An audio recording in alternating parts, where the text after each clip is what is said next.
வேதாகமத்தில் நம்ம பார்க்கும்போது ஆண்டவராகிய இயேசு கிறிஸ்து அந்த சிலுவையில நமக்காக கோர பாடுகளை ஏற்றுக்கொண்டவராய் அவரை நாம் பார்க்கும்போது அவருக்கு விரும்பத்தக்க ரூபம் அவருக்கு இல்லாமல் இருந்தது என்று நம்ம வாசிக்கிறோம்.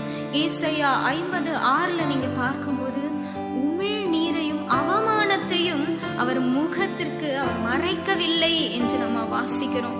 அவ்வளோ அவமானம், அவ்வளோ ஒரு பாடு, நிந்த, யாருக்காக? பாவிகளாய் இருக்கையில் கிறிஸ்து நமக்காக அந்த சிலுவையை சுமந்திருக்கிறார் என்று ரோமர்ல நம்ம வாசிக்கிறோம்.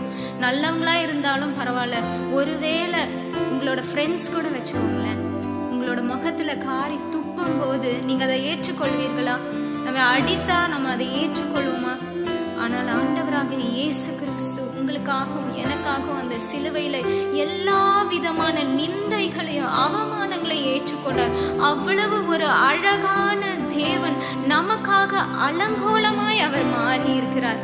அந்த அழகான தேவனை இந்த வேளையில நம்ம பாடி மகிமை